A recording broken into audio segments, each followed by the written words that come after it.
Welcome back guys. शुरू से शुरू करते हैं। चैनल में खुशामदीद।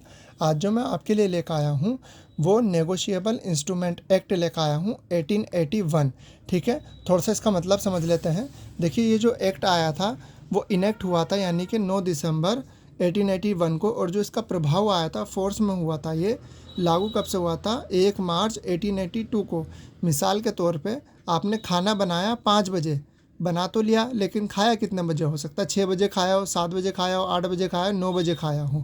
तो कहने का मतलब ये है, बन तो ये 9 दिसंबर 1881 में गया था, लेकिन इसका प्रभाव आया था 1 मार्च 1882 को, यानी कि वही सेम बात। खाना बनाया अलग टाइम पे और खाया गया अलग टाइम पे।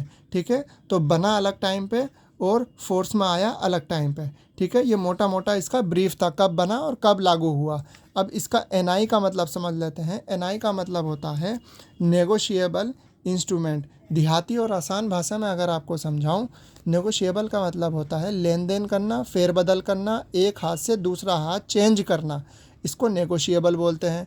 इंस्ट्रूमेंट का मतलब होता है ऐसा टुकड़ा जिस पर आपने 100 एंड 100 कंडीशन लिख दी गई हों, एक की लाइबिलिटी और दूसरे की राइट्स बताता हो, उसको इंस्ट्रूमेंट कहते हैं।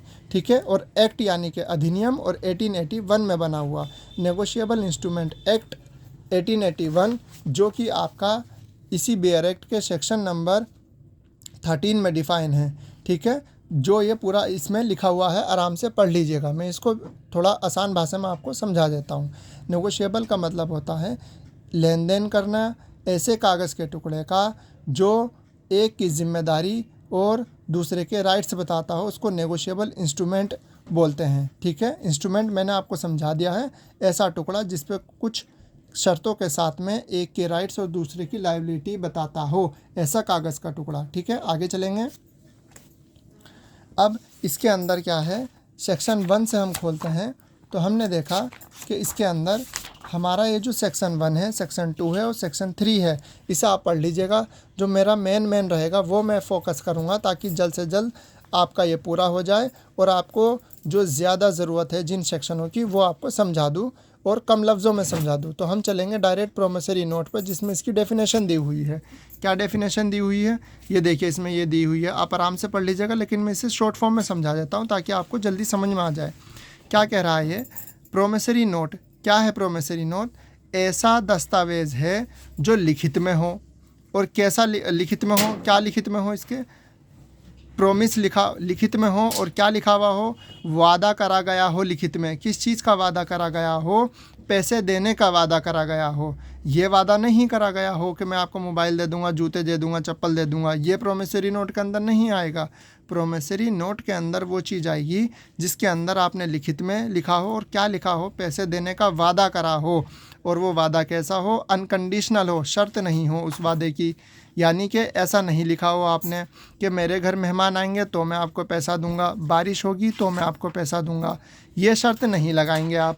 अगर शर्त लगानी भी है तो शर्त आप वो लगाएंगे जो निश्चित तौर पर पूरी होती हो। जैसे अगर आप 20 साल के हो गए तो मैं आपको इतने पैसे दूंगा। ठीक है, तो इसका मतलब ये तय है 20 साल का होना, तो आप ये वाली शर्त लगा सकते हैं। या उसके मरने के बाद मैं आपको पैसे दूंगा, ये भी तय है मरना, तो आप ऐसी शर्त लगा सकते हैं जिसका होना तय हो। ठीक है, साइन बाय मेकर। अब ये मेकर कौन है? मेकर के माने में आता है जिसने उस कागज़ के टुकड़े को बनाया है, और कागज़ के टुकड़े को बनाते वक्त जो ये शर्तें डाली हैं उसको मेकर बोलते हैं। और मेकर जो है लीगल टर्म में बोलते हैं। आसान भाषा में समझाऊं, प्रोमिसरी नोट यानी कि ऐसा वादा कागज़ के टुकड़े पर करने वाले को हम मेकर बोलते हैं। ठीक है, अब पेई समझ लेते हैं पहले। पेई क्या है? यानी कि कागज़ के टुकड़े पर जो अमाउंट दे रहा होता है, मतलब जिसको दे रहा होता है, उसको पेई बोलते हैं। मिसाल के तौर पर जैसे ये ए है, ये ए है, इसने बोला, किसको बोला? बी को बोला। ए ने बोला बी को कि मैं आपको 5,000 रुपये दूंगा, तो ये ए मेकर बन गया। बी कौन हो गया? पेई हो गया, क्योंकि 5,000 रुपये इस बी को मिलने वाले हैं, तो इसको लीगल टर्म में हम पेई बोलते हैं। यानी कि प्रोमिसरी नोट का फ़ायदा जिसको मिलने वाला होता है उसको पेई बोला जाता है। ठीक है, और बनाने वाले को मेकर और पैसे मिलने वाले को पेई बोला जाता है।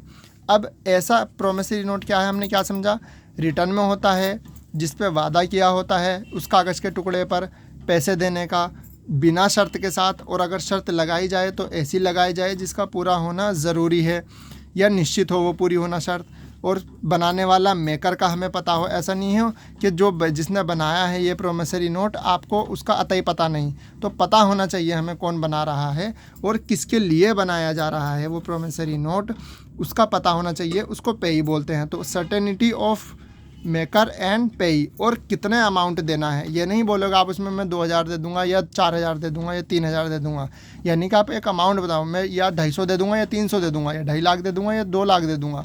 कहने का मतलब ये है ऐसे कागज़ के टुकड़े पर आपने लिख दिया गया हो, वादा कर दिया गया हो पैसे देने का, और बिना किसी शर्त के साथ में, अगर शर्त लगाई है तो जो तय हो रही है शर्त पूरी हो गई है, पूरी हो सकती है, बिल्कुल निश्चित है, वही शर्त लगाई है, बनाने वाले का पता हो, किसके लिए बनाया जा रहा है वो प्रोमिसरी नोट उसका पता हो, और पैसे कितने पैसे के लिए बनाया जा रहा हो वो फिक्स आपकी अमाउंट पता हो। इन सभी कंडीशनों के साथ में जो भी कागज़ का टुकड़ा बनाया जाता है उसको प्रोमिसरी नोट कहते हैं। ये सेक्शन 4 में डिफ़ाइन है, ये सेक्शन 4 में आपका इसमें डिफ़ाइन है। ठीक है, तो हमने आज क्या क्या समझा, हमने समझा कि आपका NI एक्ट क्या होता है, हमने नेगोशिएबल समझा जो कि सेक्शन 13 में डिफ़ाइन है, इंस्ट्रूमेंट समझा, एक्ट समझा, 1881 में समझा, कब आया था ये वो समझा, और कब से लागू हुआ था वो समझा, और प्रोमिसरी नोट की हमने डेफिनेशन समझी। बिल्कुल आसान भाषा में मैंने आपको समझाई है, उम्मीद करता हूँ समझ में आ गई होगी बात। देखिए प्रोमिसरी नोट ही मैं बोलूँगा, अब लीगल टर्म में इस्तेमाल करेंगे अब हम, मैं बार बार कागज़ का टुकड़ा नहीं बोलने का। ठीक है, कागज़ के टुकड़े को लीगल टर्म में प्रोमिसरी नोट बोला गया है। बाकी अब हम आगे चलेंगे, बिल एंड चेक हमारा बच रहा है जो कि अगले सेक्शन में डिफ़ाइन है। ठीक है, बिल जो डिफ़ाइन है आपका बिल ऑफ एक्सचेंज वो आपका डिफ़ाइन है सेक्शन 5 में, वो चलेंगे हम नेक्स्ट वीडियो में। ये पहला लेक्चर था, लेक्चर नंबर 2 में समझेंगे इसको। ठीक है, मिलते हैं अगली वीडियो में, अलविदा।